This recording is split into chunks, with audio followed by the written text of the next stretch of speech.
Hello friends, Pankaj Bhardwaj YouTube channel में आपका एक बार फिर स्वागत है। बात कर रहे हैं फिजिकल केमिस्ट्री की सीरीज़ की, जिसमें हम केमिकल काइनेटिक्स चैप्टर डील कर रहे हैं। बिल्कुल लास्ट में आ चुका हूँ इस चैप्टर के। आज मैं आपके सामने पेश हूँ 3 स्पेशल रिएक्शंस की काइनेटिक्स को लेकर, जिनमें सबसे पहले हम बात करने वाले हैं पैरेलल रिएक्शंस की। बच्चों, पैरेलल रिएक्शन या ये जो स्पेशल रिएक्शंस हैं, ये IIT जेई के सिलेबस में तो मेंशन है और जेई के कोर्स के पेपर में काफ़ी क्वेश्चंस भी इससे रिलेटेड आते हैं और पैरेलल रिएक्शन तो इनमें सबसे इंपॉर्टेंट है। पर नीट के एग्जाम में भी 2 पाथवे बनाकर, जिनके कांस्टेंट K1 K2 आपको दे देगा, प्रोडक्ट आपसे पूछा जा सकता है। इसलिए नीट के स्टूडेंट्स के लिए भी और जेई एडवांस के लिए भी ये बहुत इंपॉर्टेंट है। आइए हम सीखते हैं क्या होती है। पैरेलल रिएक्शंस वो रिएक्शन होती हैं जिनमें एक रिएक्टेंट 2 डिफरेंट पाथवे के थ्रू 2 डिफरेंट प्रोडक्ट की फॉर्मेशन करता है।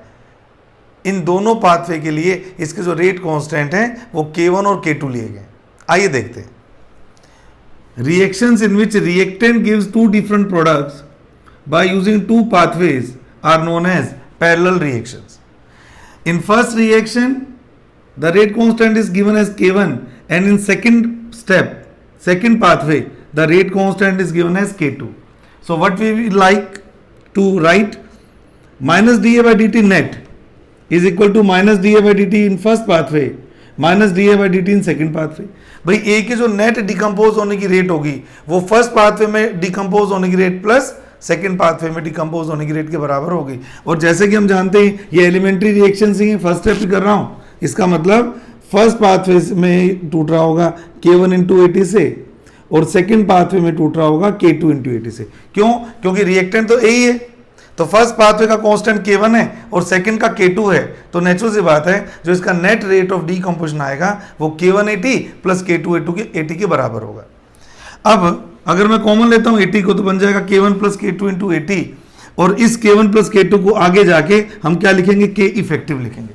तो net decomposition rate of A is equal to K effective into AT। ये फर्स्ट इक्वेशन में मैंने आपकी यहां तक बात की। फिर अगर मैं बात करता हूं rate of formation of B की, तो फर्स्ट स्टेप में जिस भी स्पीड से ए डिकम्पोज हो रहा है उसी स्पीड से बी फॉर्म हो रहा है, तो मैं क्या बोल सकता हूं, dB by D T is equal to minus D A by D T in first step. ऐसे अगर मुझे by chance DC by D T लिखना हो तो क्या करूंगा मैं, minus D A by D T in second step.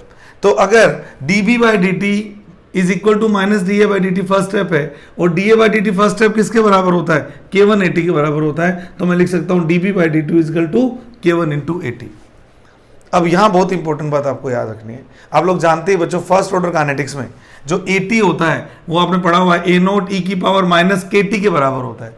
यहां हमारा जो K है, K इफेक्टिव, वो क्या होगा, K1 प्लस K2 के बराबर होगा, इसलिए यहां पर भी नेट K लिखना पड़ेगा, K1 plus K2 into T। तो अगर मैं इस AT की वैल्यू पुट करता हूं तो dB बाई डी टी इधर से ले आया मैं, dB by D T is equal to K1 और AT की जगह मैंने पुट कर दिया A0 e की power minus K1 plus K2 T। अब वेरिएबल सेपरेट करते हैं, dt उधर ले जाते हैं, dB का इंटीग्रेशन करेंगे तो ये हो जाएगा K1 A0 e की power minus K1 plus K2 T into D T. Limit लगा दी 0 से B, 0 से T। अब ध्यान दीजिएगा, अब मैं अगर कांस्टेंट को बाहर निकाल लूं, K1 A0 कांस्टेंट है, बाहर आ जाएंगे, e की पावर माइनस K2 T में पावर टर्म आगे आ जाएगी और इंटीग्रेट का, और मुझे लिमिट लगानी पड़ेगी e की power minus K1 plus K2 T, limit from 0 to T। अब अगर मैं लिमिट की वैल्यू पुट करता हूं, upper limit minus lower limit, तो b minus 0 is equal to b हो गया। ध्यान दीजिएगा, K1 A0 minus K1 plus K2, ठीक है। अब अगर मैं लिमिट लगाता हूं, t की जगह t लिखता हूं, e की power minus K1 plus K2 T minus e की पावर माइनस 0, जिसकी वैल्यू किसके बराबर होती है, 1 के बराबर होती है, तो क्या हो जाएगा, e की power minus K1 plus K2 T minus 1। अब ध्यान दीजिएगा, माइनस कॉमन ले रहा हूं, अगर इसमें माइनस कॉमन लेता हूं तो ये टर्म बन जाएगी 1 माइनस e की power minus K1 plus K2 T, और वो वाला माइनस जो बाहर आएगा वो इस माइनस से कैंसिल हो जाएगा। तो बहुत इंपॉर्टेंट एक्सप्रेशन आ गया b का, what is b, K1 A0 upon K1 plus K2 bracket में 1 minus e to the power minus K1 plus K2 T। इस तरह से हम किसी भी टाइम पर बनने वाले बी की कंसंट्रेशन का पता लगा सकते हैं। अगर मैं बात करूं सी की, तो कोई दिक्कत नहीं है, बस सी में K1 की जगह क्या यूज हो जाएगा बेटे, K2, बाकी सब कुछ वही का वही है। तो अगर मैं C लिखता तो यहां लिखता K2 A naught upon K1 plus K2, और ये वाली टर्म आपकी क्या आती, सेम आती। तो इस तरह से मैं B और C की इंडिविजुअल वैल्यू भी निकाल सकता हूं। आइए बात करते हैं B और C की रिलेटिव अमाउंट की। आइए बात करते हैं B और C की रिलेटिव अमाउंट की। तो अगर मैं आपको B और C की रिलेटिव अमाउंट की बात करूं, तो मैंने जैसे कि बोला आपको कि B और C इनकी जो कंसंट्रेशन को, अगर मैंने बोलूं C की कंसंट्रेशन, तो C में मैंने क्या बोला था, बस K1 की जगह क्या आ जाएगा, K2 आ जाएगा बेटे। K2 K1 plus K2 1 minus ई की power minus K1 plus K2 multiply by T। और B की वैल्यू आपको पता ही थी, तो अगर मैं B अपॉन C कर दूंगा तो बच्चों बाकी सब टर्म कैंसिल हो जाएगी, रेशो आ जाएगा K1 बाय K2। तो किसी भी टाइम पर अगर आपको B और C की कंसंट्रेशन का रेशो निकालना है, वो K1 और K2 के रेशो के बराबर होगा। अगर मुझे किसी भी टाइम पर परसेंटेज ऑफ B निकालनी है इन प्रोडक्ट्स, प्रोडक्ट में B की परसेंटेज निकालने, तो क्या होगा, परसेंटेज ऑफ B हो जाएगी K1 upon K1 plus K2 multiply by 100। क्यों, ऐसा क्यों कह रहा हूं, क्योंकि B की परसेंटेज कैसे आएगी बेटे प्रोडक्ट में, B upon B plus C into 100। और अगर मैं B bye C K1 bye K2 लेता हूं तो इसकी वैल्यू पुट करेंगे तो क्या आ जाएगा, परसेंटेज ऑफ B इतनी आ जाएगी, और percentage of C in products उसकी वैल्यू आपकी आ जाएगी is equal to K2 upon K1 plus K2 into 100। तो आपको इन दोनों फॉर्मूलों से बिल्कुल आराम से B और C की प्रोडक्ट में परसेंटेज पता लग जाएगी। आगे चलते हैं। अगर मैं इसको और ज़्यादा सिस्टमेटिकली बताऊं आपको, तो बहुत इंपॉर्टेंट होती है पैरेलल रिएक्शंस। मैंने आपको बोला कि अगर आपको किसी भी प्रोडक्ट की अमाउंट निकालनी है तो उसका rate constant upon K effective, और मैंने बोला ए नोट 1 माइनस ई की power minus K1 plus K2 into T, ये लिखा था मैंने। अब आप याद कीजिए, ये जो टर्म होती है ये तो एक ही डिकम्पोज अमाउंट के बारे में बताती है। तो B का फॉर्मूला बिल्कुल सिंपल, अगर आपको सीखना है नीट के लेवल में, तो बस आपको लिखना है A की कौन सी अमाउंट, A की डिकम्पोज्ड अमाउंट। तो कभी भी आपको B की एक्चुअल अमाउंट पूछेगा तो K1 upon K effective into A decomposed. A decompose कैसे लिखा मैंने, आपको याद आया, इसको अगर मैं ओपन करूंगा बेटे तो ये टर्म क्या बन जाएगी, ये बन जाएगी A naught minus A naught e की power minus K1 plus K2 t, right. अब आपको पता है ये टर्म तो 80 होती है, अभी बताया था मैंने, A नोट ई की power minus K1 plus K2 T क्या होती है, 80 होती है। तो क्या मैं ऐसे कह सकता हूं A0 माइनस 80, और A0 माइनस 80 किसके बराबर होता है, x के। फर्स्ट ऑर्डर काइनेटिक्स आपने पढ़ी हुई है, A नोट माइनस 80 किसके बराबर होता है, x के, और x कौन सी अमाउंट होती है कि डिकम्पोज अमाउंट होती है। तो जब भी आपको A की डिकम्पोज अमाउंट पता लग जाएगी तो आप बड़े आराम से B की वैल्यू भी निकाल सकते हो, और वैसे ही आप C की वैल्यू भी निकाल सकते हो। बस K1 की जगह K2 आएगा, नीचे वही K इफेक्टिव और मल्टीप्लाई बाय A डिकम्पोज्ड। इस तरह से आप इनकी परसेंटेज भी निकाल सकते हैं और आप इनकी एब्सोल्यूट अमाउंट्स भी निकाल सकते हैं। एक छोटी सी बात और बता रहा हूं, जरूरी नहीं है पैरेलल रिएक्शन में सबकी स्टोइकियोमेट्रिक कोएफिशिएंट 1 1 दे रखे हो आपको बच्चों। अगर प्रोडक्ट्स के स्टोइकियोमेट्रिक कोएफिशिएंट 1 नहीं है, कुछ और हैं, तो उस केस में हम क्या करते हैं, उस केस में हम ऐसे इसको डील करते हैं। देखिए सपोज आपके स्टोइकियोमेट्रिक कोएफिशिएंट दिए हुए हैं आपको, सपोज आपको पैरेलल रिएक्शन दे रखी है ये वाली, ए दे रहा है MB और NC, ऐसे मान लीजिए ये आपको दे रखा है, ठीक है। इसके भी कुछ और ले लो, इसको ले लो आप X। अगर आपके पास कोई भी टिपिकल से टिपिकल पैरेलल रिएक्शन का क्वेश्चन आएगा तो इससे ज्यादा तो कोई मुश्किल कर ही नहीं सकता। मैंने तीनों की स्टोइकियोमेट्री क्या ले ली, अलग ले ली। तो उस केस में कभी भी आपको B निकालना होगा तो याद रखिएगा K1 upon K effective A decomposed, ये तो आपको पता ही है, मल्टीप्लाई बाय B के लिए इसका स्टोइकियोमेट्रिक कोएफिशिएंट अपॉन A का स्टोइकियोमेट्रिक कोएफिशिएंट। तो ये एक्सप्रेशन आपको ये भी याद रखना है, इसका कितना है M है और इसका कितना है X है। तो जब भी आपको B की अमाउंट निकालनी है तो ऐसे आएगी और जब भी आपको C की अमाउंट निकालनी होगी तो K2 upon K effective A decompose multiply by N upon X। इस तरह से टिपिकल क्वेश्चन पैरेलल रिएक्शन के क्वेश्चन में आप B और C की एक्चुअल अमाउंट्स भी निकाल सकते हैं। आइए हम बात करते हैं पैरेलल रिएक्शन में किस तरह से हाफ लाइफ पीरियड और इसकी एक्टिवेशन एनर्जी की कैलकुलेशन की जाती है। आइए हम देखते हैं।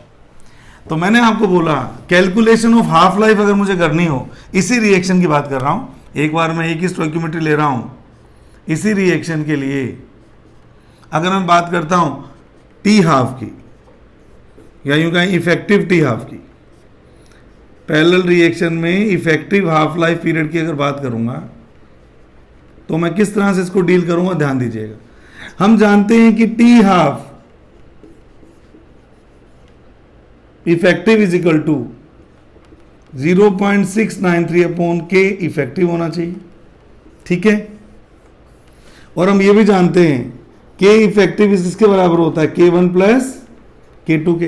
तो के की जगह क्या पुट कर सकता हूं, 0.693 अपॉन टी हाफ इफेक्टिव पूरी रिएक्शन के लिए, और 0.693 upon T half first reaction के लिए, मतलब फर्स्ट स्टेप के लिए, और ये हो जाएगा टी हाफ सेकेंड स्टेप के लिए। बच्चों जितने स्टेप होंगे उतने ही के होंगे, और जितने के होंगे उतने टी हाफ होंगे, तो इसलिए ये 0.693 कैंसिल हो जाएगा। तो ये फॉर्मूला आपको याद रखना है कि कभी आपको इस रिएक्शन का इफेक्टिव हाफ लाइफ पीरियड पूछेगा तो फिर आपको फर्स्ट स्टेप का हाफ लाइफ को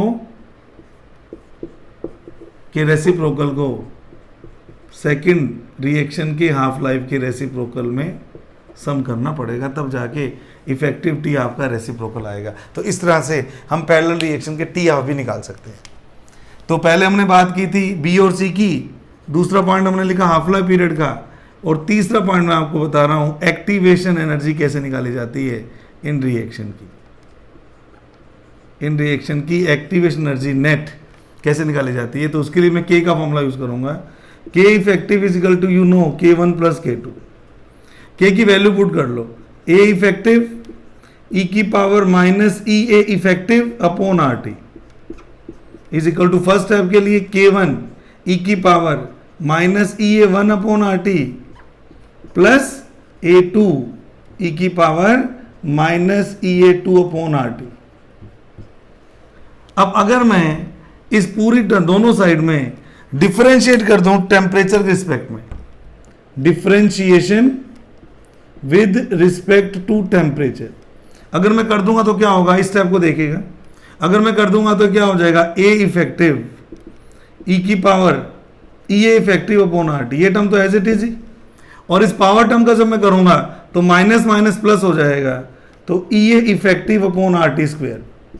मैथ्स वाले बच्चों को पता है, इस तरह से हम डिफरेंशिएशन करेंगे। इज इक्वल टू यहां पर भी E1 ई की power minus E A 1 upon R T and E A 1 upon R T का स्क्वायर प्लस इसके लिए A2 ई की power minus E A 2 upon are t multiply by e A 2 upon are t square. ध्यान दीजिएगा, एकदम ध्यान से देखिएगा। तो मैं काम करता हूं, मैं दोनों side are t square cancel कर देता हूं।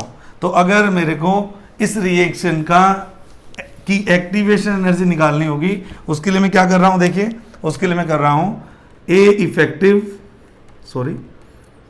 इफेक्टिव ई की power minus E A effective upon are t multiply by e A effective is equal to, ये तो कट गया, A1 ई की power minus E A 1 upon are t multiply by E1 plus A2 ई की power minus E A 2 upon are t multiply by e A 2।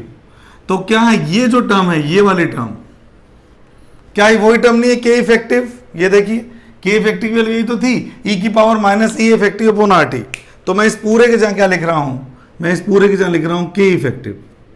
Multiply by EA effective, ये रहा। फिर क्या लिख रहा हूं, ये क्या हो गया K1 EA1 प्लस ये क्या हो गया K2 EA2। तो यानी कि अगर मुझे पूरी रिएक्शन की इफेक्टिव एक्टिवेशन एनर्जी निकालनी है तो K1 EA1 plus K2 EA2 divided by K1 plus K2 या K इफेक्टिव, एक ही बात है। आपको पता है K इफेक्टिव किसके बराबर होता है, K1 प्लस K2 के। इस तरह से हम ना केवल इसका हाफ लाइफ पीरियड निकाल सकते हैं, फोर्थ नंबर हम इसकी एक्टिवेशन एनर्जी भी निकाल सकते हैं। तो इतनी चीजें आपको पैरेलल रिएक्शन के बारे में आने चाहिए। आपको क्या क्या पूछ सकता है, आपसे प्रोडक्ट का रेशियो पूछ सकता है, प्रोडक्ट की परसेंटेज पूछ सकता है, आपसे पैरेलल रिएक्शन का इफेक्टिव हाफ लाइफ पीरियड पूछ सकता है, आपसे पैरेलल रिएक्शन की इफेक्टिव एक्टिवेशन एनर्जी पूछ सकता है, और आपसे फर्स्ट ऑर्डर काइनेटिक्स के जितने भी न्यूमेरिकल हैं वो सब न्यूमेरिकल पैरेलल रिएक्शन के अंदर भी बनते हैं, उसके बारे में भी पूछ सकता है। तो आइए एक दो क्वेश्चंस की बात करता हूँ, बड़ा इंटरेस्टिंग है, इसको इस तरह से एनालाइज करना। तो अपनी कॉपी स्क्रीनशॉट ले सकते हैं जल्दी से आप। चलिए अगर मैं पैरेलल रिएक्शन की समरी लिखूं आपके लिए, अगर मैं पैरेलल रिएक्शन की समरी लिखूं आपके लिए, तो क्या आएगा समरी में, समरी ऑफ पैरेलल रिएक्शन। पहली बात मैंने आपको बोली बी कैसे आएगा, इसका rate constant upon effective rate constant into a की कितनी अमाउंट डिकम्पोज हुई इनटू इसकी स्टोइकियोमेट्रिक कोएफिशिएंट अपॉन ए की स्टोइकियोमेट्रिक कोएफिशिएंट, पहला। दूसरा, अगर मुझे सी निकालना होगा तो बोलिए K2 आ जाएगा ऊपर K1 की जगह पर, नीचे K इफेक्टिव, ये टर्म सेम ही आती है, ए डिकम्पोज्ड, उसकी स्टोइकियोमेट्री अगर n थी तो n अपॉन x। तीसरा formula, percentage of be in products, जितने प्रोडक्ट बनेंगे उनकी बी की परसेंटेज, दोनों को डिवाइड करूंगा, ये टर्म भी कैंसिल हो जाएगी, x भी कैंसिल हो जाएगी। तो अगर आप मुझे अलाउ करो तो मैं कह दूंगा K1 upon K1 plus K2 into 100। कब आएगा ये फॉर्मूला, जब m और n बराबर होंगे, कट जाएंगे बेटे दोनों को, है ना। चलिए, percentage of C in products, ये कैसे आएगी, K1 की जगह K2 आ जाएगा, K2 upon K1 plus K2 into 100। ये भी कब होगा, जब m और n बराबर होंगे। जनरली m और n बराबर ही देगा, आपको नहीं देगा तो बस रेशो और आ जाएंगे। चलिए अब मैं बात करूं T हाफ, तो इसका फॉर्मूला क्या निकला, 1 upon T half effective is equal to 1 upon T half of first pathway plus 1 upon T half of second pathway. And last but not least, activation energy of this parallel reaction effective is equal to EA1 K1 plus EA2 K2 divided by K1 plus K2। इस तरह से इतने फॉर्मूले आपको इसके याद रखने हैं, formula number 1, formula number 2, formula number 3, formula number 4, formula number 5 and formula number 6। आप चाहो तो ये भी कर सकते हैं, K effective is equal to 2.303 upon T, first order kinetics तो लगा ही सकता हूं, A0 बाई 80, ये फॉर्मूला भी आप लगा सकते हैं। और लास्ट एक और फॉर्मूला लिखूंगा मैं, 7 नंबर के बाद 8 नंबर फॉर्मूला। आप ऐसा भी कर सकते हैं कि अगर आपको कभी किसी टाइम पर 80 निकालना हो तो A0 e की पावर माइनस K इफेक्टिव आएगा K1 plus K2 into T। इस तरह से पैरेलल रिएक्शन में आप इतनी चीजें आपसे पूछी जा सकती है और आप निकाल सकते हैं। इसका जल्दी से स्क्रीनशॉट ले लीजिए। अब मैं पैरेलल रिएक्शन के न्यूमेरिकल की बात कर रहा हूं बच्चों। अब मैं बात कर रहा हूं पैरेलल रिएक्शन पर क्वेश्चंस किस तरह से बेस्ड आते हैं। तो आइए उस क्वेश्चन की बात करते हैं हम लोग, ठीक है। आपको दिया गया एक पैरेलल रिएक्शन का सिनेरियो बनाया हुआ है इसने। क्वेश्चन नंबर 1, आपको दे रखा है बेटे ए, यहां लिख रखा है 2b और यहां लिख रखा है c। मैंने स्टोइकियोमेट्री चेंज करके दी है। इसका कांस्टेंट k1 दिया है, इसका रेट कांस्टेंट k2 दिया है। अब क्वेश्चन आपसे क्या पूछा है कि if 2 moles of A are taken initially, 2 moles of A are taken initially, then find the composition of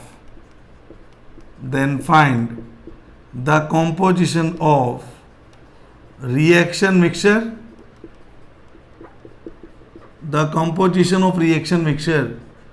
at 50 minute. और आपको दिया हुआ है K1 is equal to K2, ध्यान दीजिएगा 6.93 into 10 to the power -3 minute inverse. आपको एक reactant starting में 2 मोल दिया है। ये कह रहा है कि अगर ये रिएक्शन 50 मिनट तक करवा ली जाए तो 50 मिनट के बाद जो रिएक्शन मिक्सचर बनेगा उसका कॉम्पोजिशन आपसे पूछा है कि उसमें A कितने मोल होगा, B कितने मोल होगा और C कितने मोल होगा। आइए हम इसको सोल्व करते हैं।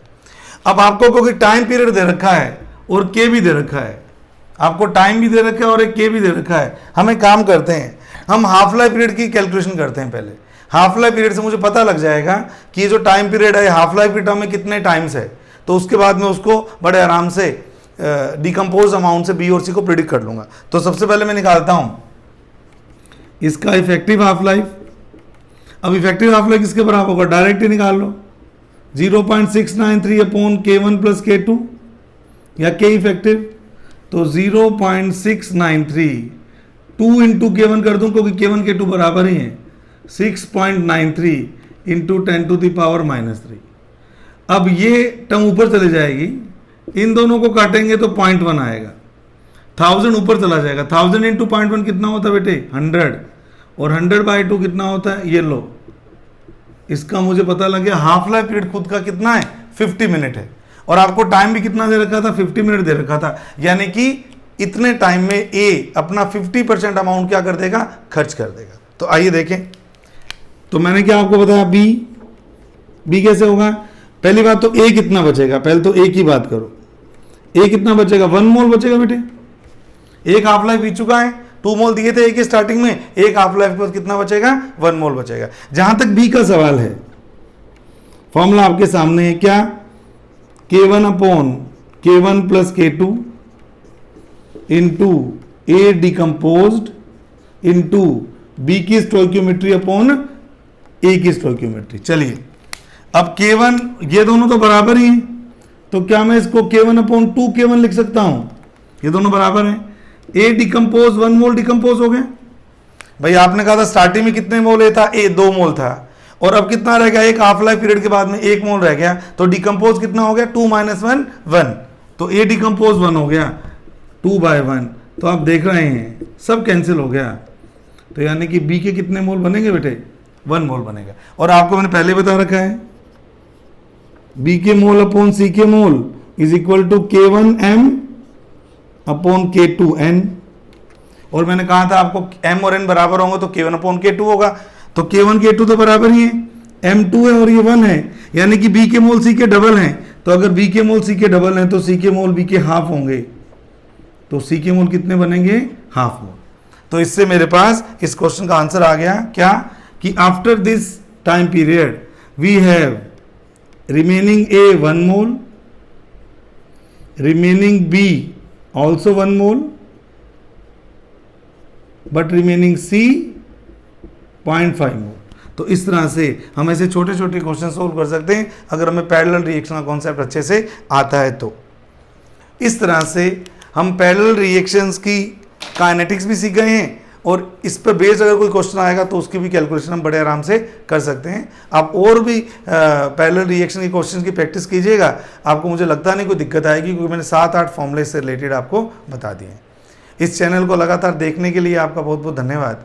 ज़्यादा से ज़्यादा नंबर में इसको आप शेयर कीजिए, वीडियो को लाइक कीजिए, ताकि मैं मोटिवेट होता रहूँगा। थैंक यू सो मच बच्चों।